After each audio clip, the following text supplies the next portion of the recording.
Hi everyone, Donut here. You may notice I'm not in my office. I'm actually in Los Angeles, the armpit of California.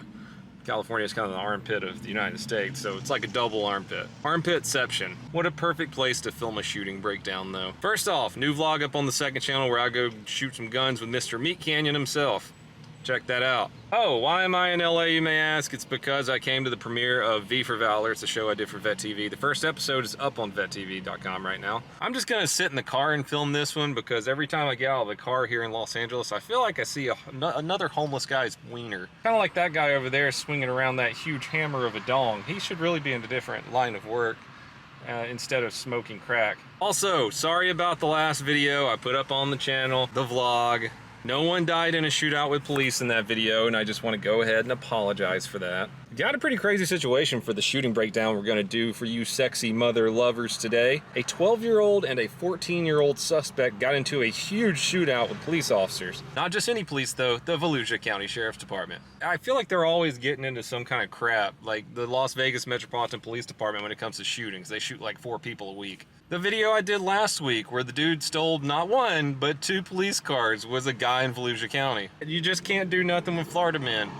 Or Florida kids in this situation. They're just as bad apparently. Speaking of the last video, it was Sheriff Mike Chitwood that put an end to that chase.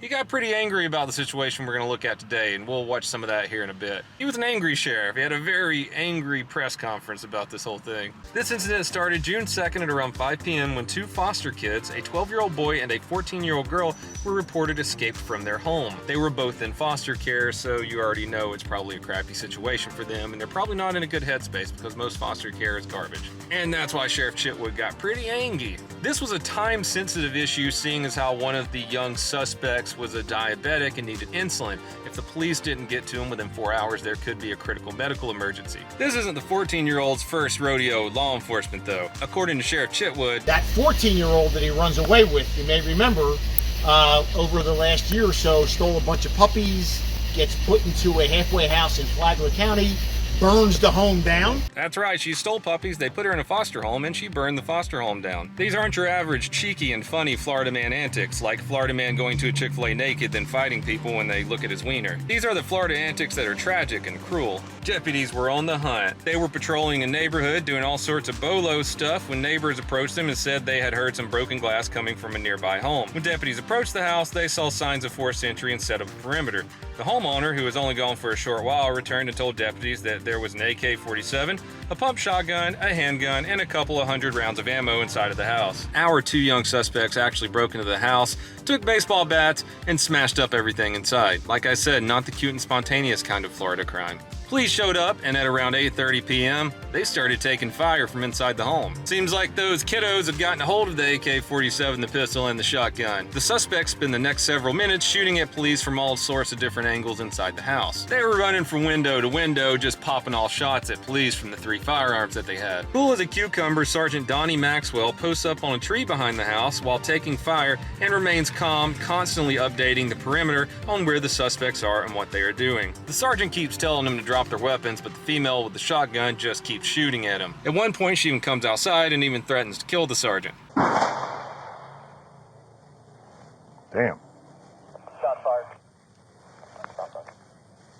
Alright, Central, let's get the gun. Shot fired. Everybody get hard cover. Hard cover. Appears the female has a long gun pointed toward me. I have to hold my cover. Stand by.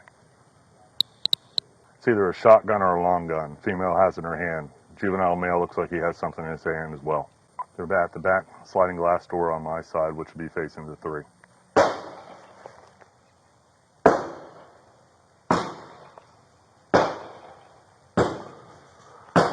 Shooting out the rear window toward my direction. Stand by.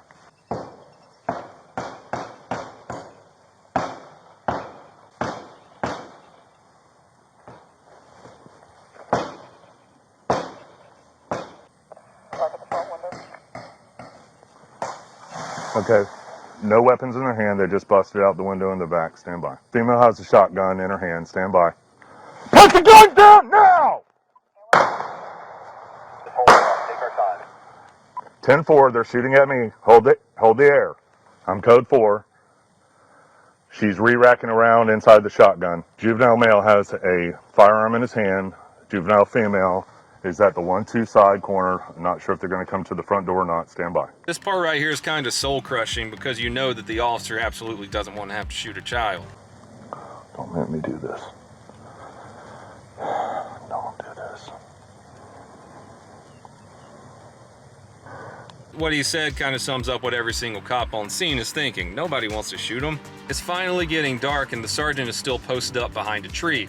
That's when the helicopter comes out with the thermals and the suspects continue to shoot at officers from multiple sides of the house. The officers at one point even step into the line of fire to throw the suspects a cell phone to try and talk to them. They weren't even interested in the cell phone and continued to try and have a gunfight with officers.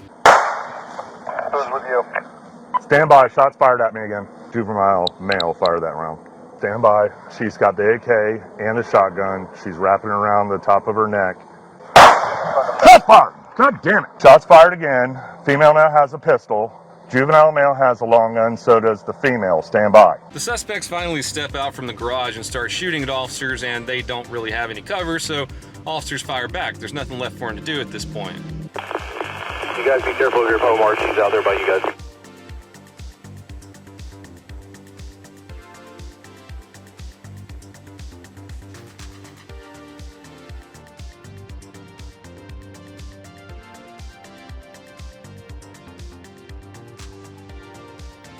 The female ends up getting shot in the arm and the sternum. When the male suspect, 12-year-old, saw this, he said, "No, I don't really want any of this anymore." He said, "Damn, I guess this ain't Grand Theft Auto after all." Calling to you, the female's on the ground behind the car.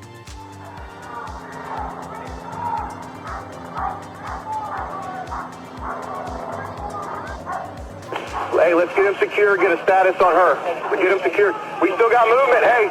We got movement. The officers move in, take the male into custody. They start rendering aid to the female as quick as they can and end up driving her to the hospital where she was in critical condition but has since been stabilized. One part I want to point out when the SWAT dudes are moving up is that this could have been really bad. They're moving in to secure the female when one of the SWAT boys says, "Light her up." Light her up. Which, if you're holding a gun and pointing it at a suspect that was shooting at you moments before, means something a little different than using a flashlight. Good thing he called himself pretty quick there before all the SWAT boys turned the girl into Swiss cheese. Light her up. With a light. Like I said earlier, old Sheriff Chitwood was pretty angry about this one, and for good reason. He had more than a few angry words to say about this situation. Where have we gone wrong that 12-year-old and 14-year-old think it's okay to take on law enforcement?